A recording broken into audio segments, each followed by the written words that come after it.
भेड़ को कौन चराएगा।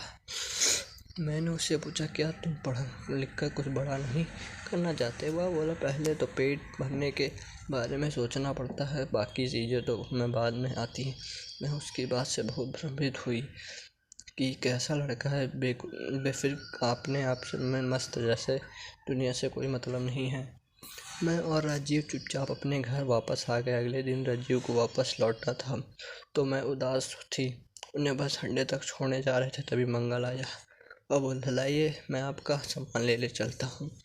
मैंने कहा, नहीं बेटे, तुम क्यों परेशान हो रहे हो, ले जाओगे। मेरे पति राजीव ने भी इस बात का समर्थन किया। मंगल ने जिद करके सामान ले लिया और साथ चलने लगा। चलते चलते उसने कहा, पहली बार किसी ने मुझे बेटा कहा। चाचा आप जाओ, चाची जी को कोई दिक्कत नहीं होगी, मैंने इनका ध्यान रखूँगा। अचानक से एक नया रिश्ता सुनकर हम दोनों हंसने लगे। बाद में गांव में रहते रहते पता चला यह हर एक दूसरे को किसी न किसी रिश्ते से बुलाते, जैसे ताऊ ताई, चाचा चाची। मैं स्कूल में पढ़ाने जाती तब मंगल भेड़ चराने जाता था। वहाँ से आने के बाद मेरे पास आ जाता था, मैं उसे खाना खिला देती थी। शाम को मुझे गांव से सारा सामान ला देता था। रात को वह चला जाता था। मैंने उससे कई बार रोकने को कहा कि खाना खाकर चले जाना, लेकिन वह रुकता ही नहीं था। एक दिन मैंने मंगल से कहा, दोपहर में मुझसे पढ़ा करो, कुछ सीख जाओगे तो तुम्हारा नाम स्कूल में लिखवा दूंगी, भेड़ों को भी कुछ इंतजाम कर लेंगी। मंगल ने पढ़ना शुरू कर दिया। मैंने उसके अंदर एक बात देखी कि वह हर चीज़ एक ही बार में सीख जाता था। उसे सब कुछ बहुत जल्दी याद हो जाता था। एक दिन मैंने मंगल से कहा, मैंने बात कर ली है, तुम्हारा नाम स्कूल में लिखवा रही हूँ, तुम यही रहना। पास भेड़ चराना बंद कर दो, तुम्हारे खाने पीने का रहने का सब मैं देख लूँगी, तुम बस पढ़ने पर ध्यान दो। मेरी बात सुनकर वह एक आज्ञाकारी बेटे की तरह हाँ हाँ करता रहा। मंगल मेरा बहुत ध्यान रखता था। वह पढ़ने लगा। क्लास में सबसे ज़्यादा नंबर मंगल के आते थे। इसी तरह 3 साल बीत गए।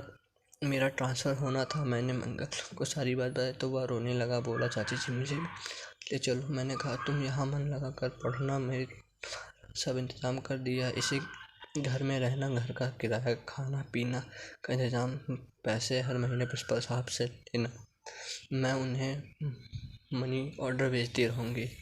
मंगल मान गया और मुझे बस स्टेशन तक छोड़ने आया। जब मैं जाने लगी तो मेरे पैर छुए और रोता रहा। आँख तो मेरी भी नम हो गई थी। वहाँ से आने के बाद अगले दिन 3 साल तक मैंने पैसे भेजती रही और प्रिंसिपल से मंगल के बारे में पूछती रही। उसके बाद प्रिंसिपल ने बताया कि मंगल शहर चला गया है, किसी को कुछ बता कर नहीं गया। मुझे उसके बाद व्यवहार पर बहुत गुस्सा आया। मैंने उसे अपना पता और फ़ोन नंबर देकर आई थी, कोई परेशानी होगी तो फ़ोन करना। इसी तरह 5 साल बीत गए। ना मुझे मंगल के बारे में पता, ना मंगल ने मुझसे मिलने की कोशिश की। मैं लगभग भूल ही चुकी थी। आज रविवार का दिन था। मैं देर से उठी। राजीव ने आज नाश्ता बनाया था। हम दोनों घर के बाहर बरामदे में बैठकर चाय पी रहे थे। तभी पुलिस की गाड़ी हमारे घर के आकर रुकी। उसमें से एक पुलिस ऑफिसर हमारे पास आया। उन्हें देखकर राजीव और मैं खड़े हो गए। राजू ने पूछा, क्या हुआ इंस्पेक्टर साहब, किसी को ढूंढ रहे हो क्या? लेकिन वह इंस्पेक्टर कुछ नहीं बोल रहा और हमें देखता रहा। राजू ने मेरी ओर देखा और मैं भी देख सकते थी कि हमारे घर पुलिस क्यों आई। तभी उसने आगे बढ़ाकर राजीव के पैर छुए, फिर मेरे पैर छुए, से कि हम कुछ समझ पाते हुआ बोला, चाची जी अपने इस भेड़ चराने वाले बेटे को भूल गई क्या? मैं कुछ बोल ना सकी। मेरी आंखें भर आई थी। मुझे तो विश्वास नहीं हो रहा था।